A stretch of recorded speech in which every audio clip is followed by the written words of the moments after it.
ठाकूरचा अनुराग ठाकूरचा भाजप सरकारचा करायचं काय? राहुल गांधी तुम आगे बढ़ो, राहुल गांधी तुम आगे बढ़ो, काँग्रेस पक्षाचा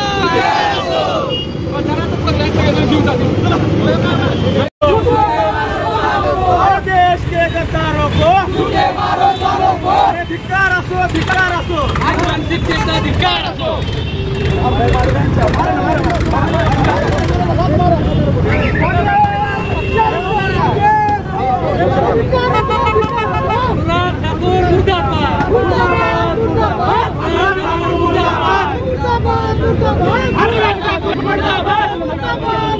चलेगी नहीं चलेगी, तानाशाही नहीं चलेगी, तानाशाही नहीं चलेगी। खाली मुर्दाबाद भाई, मुर्दाबाद मुर्दाबाद।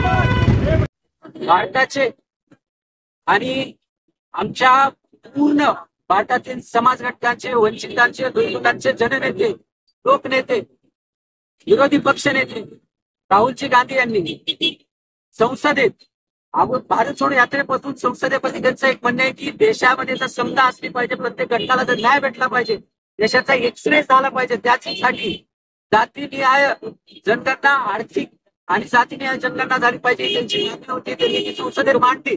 संसदेत मांडल्यानंतर हे मनुवादी सरकार, भाजप सरकार, त्याच्यातला हा मनुवादी हरामखोर अनुराग ठाकूर, हा जातीवादी अनुराग ठाकूर यांच्यामध्ये जी मनुवादी मानसिकता, यांची वर्णव्यवस्था, जाती व्यवस्था यांच्याची भरलेली आहे, असा अनुराग ठाकूर उठून संसदेमध्ये, जे देशातलं सर्वात पवित्र स्थान आहे त्या संसदेमध्ये अनुराग ठाकूर उठून म्हणतो की राहुल गांधीची जात विचारतो।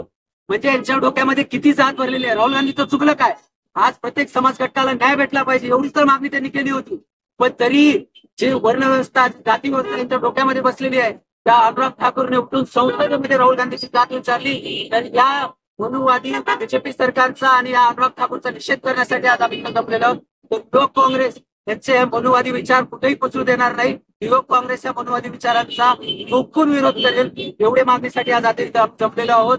आणि इथून पुढे ज्या ज्या वेळेस हे जातीवादी सरकार जातीपातीचा मनुवादी विचार पुढे करण्याचा प्रयत्न करेल, त्यावेळेस ते विचार पाडण्याचा 100% आम्ही युवक काँग्रेसच्या याच्यातून आम्ही प्रयत्न करणार आहोत। आणि युवक काँग्रेस